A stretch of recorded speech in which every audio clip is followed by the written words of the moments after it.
Hey everyone, it's Abdoo from Pig Beach BBQ, and today we have 3 meals in one video. Starting it all off with a little slow cooker barbecue pulled pork using nothing but the best Prairie fresh boneless pork shoulder. So if you're ready, come on in and let's get to it.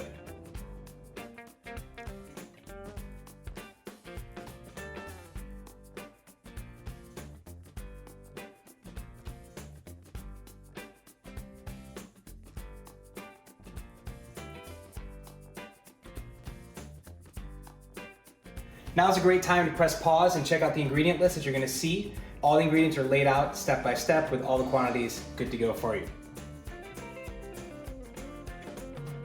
First thing we need to do whenever we're making any sort of barbecue is make a barbecue seasoning, or in the barbecue world, an all-purpose barbecue rub.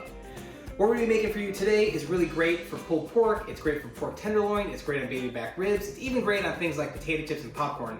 So in our mixing bowl, we're gonna first start by taking some sweet paprika, 3 tablespoons of light brown sugar, a tablespoon each of granulated garlic and granulated onion.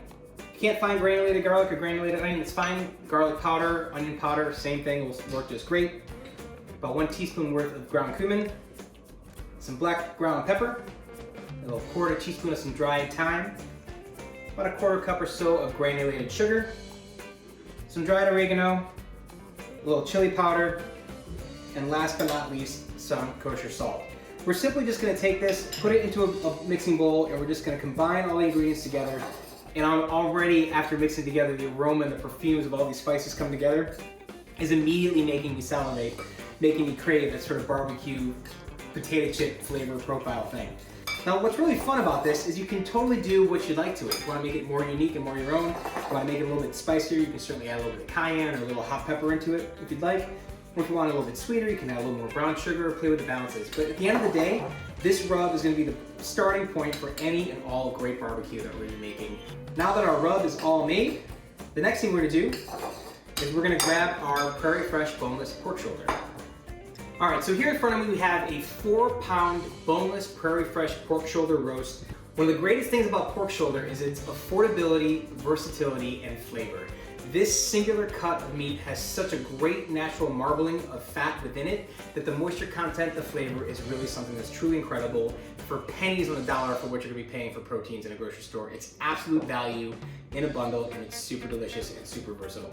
So the first thing we're gonna do with this 4-pound pork shoulder roast, cut it into basically 4 large chunks. Now the only reason we're cutting it into 4 large chunks is to have it cook a little bit quicker. We could absolutely keep it this size, but it would just increase your cook time by a few hours. Doing it this way, we can be sure that dinner is ready and on the table in 4 hours in your slow cooker. So now that we have our pork shoulder all cut, we have our barbecue, all-purpose barbecue seasoning made, it's time to get cooking. We're gonna take our 4 chunks of pork shoulder, we're gonna place them right into the crock pot, do 2 at a time, and I'm gonna take our barbecue, all-purpose barbecue seasoning, and we're just gonna really generously season our pork shoulder. We're gonna get it all around on all the sides, really developing that incredible barbecue flavor. Now when we're making this, guys, we're gonna reserve about a 1/2 cup worth of this all-purpose barbecue seasoning to use to finish the meat at the end when it's done cooking. That's gonna really jazz up and wake up all those incredible flavors within the pork as it slow cooks, and really mix them into the meat as we start to pull it apart for that pulled pork texture. And now the last 2 things I like to add to my slow cooker barbecue pulled pork is I like to add a little sweetness and I like to add a little acidity. So to this, we're gonna add ourselves a 1/2 cup of just regular old apple juice, apple and pork, pairing made in heaven, delicious combo, and about 2 tablespoons worth of apple cider vinegar. Again, keeping with that theme of apples and pork being a beautiful marriage together, we're gonna pour that right in. We're gonna set our slow cooker to high. We're gonna put a lid on it, and we're gonna set a timer for about 4 hours. After 4 hours, the meat's gonna get to this beautiful point where it's ready to pull apart and shred. So while our pork shoulder is slowly cooking away in our crock pot, we're gonna make a really simple tangy vinegar barbecue sauce in the Carolina style to go with it. First thing making a vinegar barbecue sauce, we need some vinegar. So in this big middle bowl here, we have some just plain old white distilled vinegar. To that, we're gonna add some apple juice. We have some kosher salt and some accent, a little flavor enhancer if you will. A little bit of chili powder, some red chili flake, red pepper flake, whatever you have, a little crushed red pepper, a little heat, a little zippity doo-dah, some ground black pepper, a little light brown sugar, and last but not least, we're gonna put in there some all-purpose ketchup. And it couldn't be easier, guys. Once we have all these ingredients together, we're simply just gonna take a whisk, and we're gonna whisk them all up until they come together to make a really sort of thin vinegar barbecue sauce. Now what's great about the vinegar barbecue sauce that I really love is it's very traditional to the style of South Carolina, or the Carolinas for that matter, in all the regions. And it gives the pulled pork a really nice bright tang and a pop of acid that really helps make those flavors of the pork and the barbecue really shine through. So now that we have our barbecue sauce made, it's time to finish our pulled pork. Okay guys, so our pulled pork's been going for about 4 hours now in the slow cooker. It smells so good. I know you can't wait to try this one. And we're very simply just going to take 2 forks and just start using it to pull the meat apart. You can see how easily and how quickly and simply that meat just sort of wants to shred itself apart. The flavors, you can see that barbecue rub and that seasoning that's really just sort of permeated through the meat into all those natural juices that have leached out of the pork shoulder, which is gonna add again all that flavor and have all that moisture of that meat just sort of sitting inside of it. I don't like to overwork the pork shoulder in this crock pot. I like to keep it in nice big chunks. I think it just eats better. It keeps the meat a little bit more moist, and you prevent sort of having those little sort of overly shredded pulled pork texture. And we're just gonna let this sit in that liquid until we're ready to serve. But I'm hungry, so I'm gonna come in and I'll make you guys a really quick slow cooker barbecue pulled pork sandwich. So what we're gonna do is we're gonna take my all-time favorite potato roll. We have a little bit of coleslaw that we made simply by taking some cabbage, some shredded carrots, a little sugar, salt, and a little apple cider vinegar, mixing it together. And of course that tangy vinegar barbecue sauce in the style of Carolinas that we have ready. What we're gonna do first is we're gonna open up our bun. I'm gonna take a nice big old hunk of chunk of that pulled pork. Oh, look at it. Look at those juices, everything coming right out of it. We're gonna take it, put it right on our bottom bun. Those nice big chunks of pulled pork. Vinegar barbecue sauce. And then we're gonna top it off with a little bit of this simple coleslaw. Top it off with our bun. And you have a feast for anyone.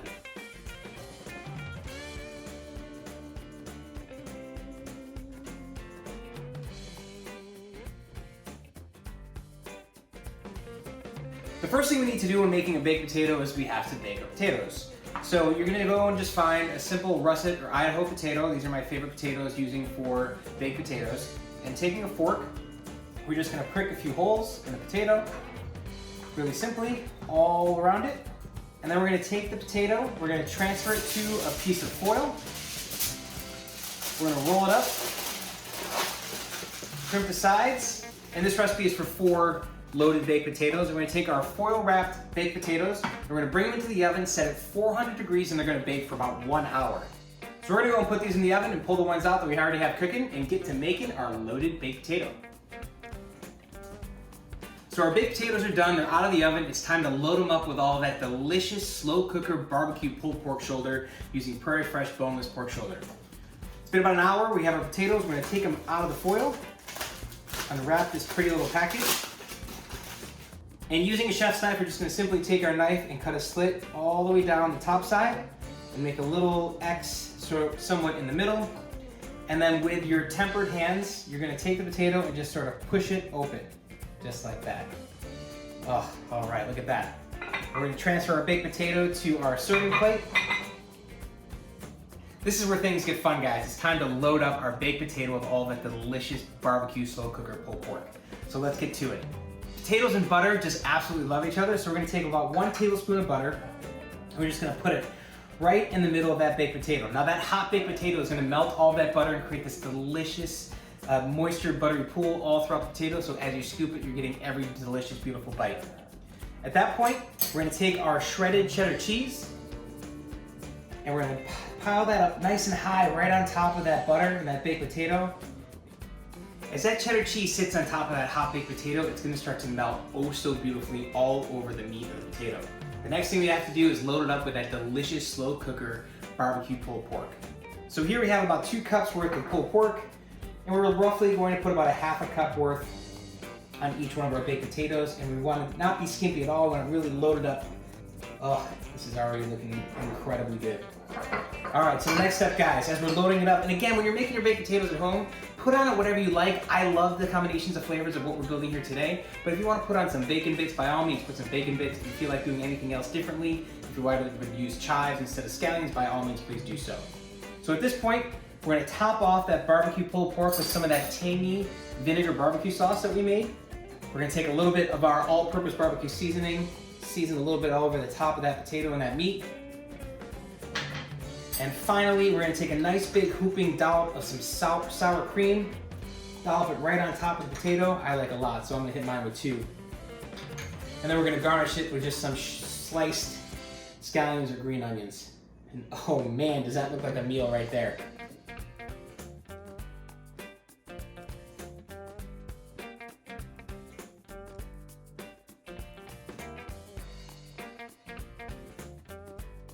First thing we need to do when making a pizza is we need a dough. Now, if you don't want to deal with the hassle of making a dough or buying dough and letting it rise and stretching it, by all means, it's a great option to use one of those pre-made pizza crusts. This recipe will work just fine for that.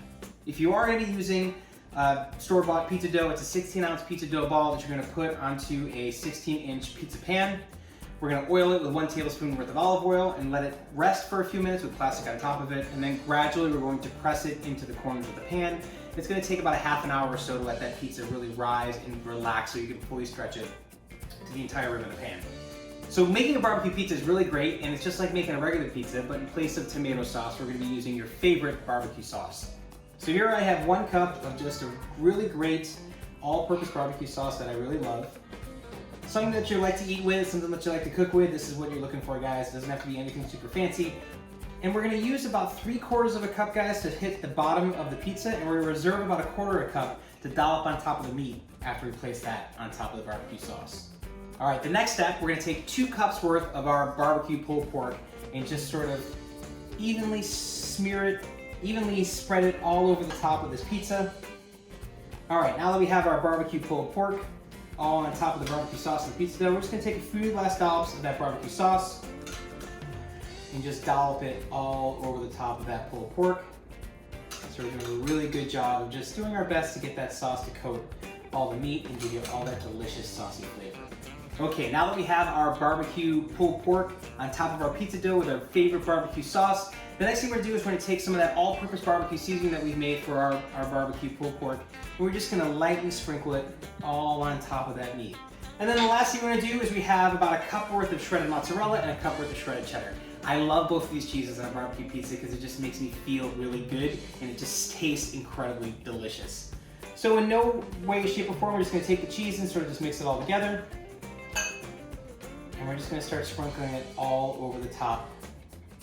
We're getting every last bit of that pulled pork topped with cheese and leaving about 1/2 inch or so all the way around the outsides because you definitely need to have a crust to hold on to for this pizza. So come on over, we're gonna preheat our oven to 425 degrees. We're gonna pop it in the oven for about 15 minutes and let it cook until the cheese gets all nice and melted and starts to get a little bit of golden brown color. And then we're gonna use a spatula to actually pull it off the bottom of this pizza pan to put it directly on the oven rack for 3 minutes or so to get the bottom of this crust to brown really nicely and make it a perfect pizza bite. Okay, so it's been 15 minutes of baking at 425 degrees. Check out this pie. Oh yeah, that's what I'm talking about. She's looking gorgeous. So the next thing we're gonna do, guys, we're gonna pull it out of the oven. We're gonna use a metal spatula or whatever you have at home to sort of loosen the bottom. And then we're gonna go right directly onto the wire rack of the oven. The reason we're gonna do this is because it's gonna really help the bottom of our crust get really nice and golden brown and give that delicious, beautiful bite to our barbecue pulled pork pizza. 3 more minutes at 425 and we'll be ready to go. All right, so it's been about 3 minutes of baking directly on the oven rack. Check this out. Our barbecue pizza is nice and bubbling. You can see the bottom of that crust has gotten nice and golden brown. That's the perfect point. Now we're gonna take our pizza, we're gonna pull it out of the oven. Put it back on our sheet tray, close up the oven door. And what I love to do, guys, when making any sort of pizza is I love to let it rest for at least 5 minutes on a wire rack as it cools. What this is gonna do is gonna really help prevent the bottom of that crust from getting soggy, so it stays really nice and crunchy and you get that perfect bite. The last thing we're gonna do is we're just gonna take some of our sliced scallions and use this to garnish the pizza. I love the way it looks, I love the color, and more so than anything, I love the flavor of the green onions or the scallions with that barbecue sauce and that delicious Prairie Fresh barbecue pulled pork.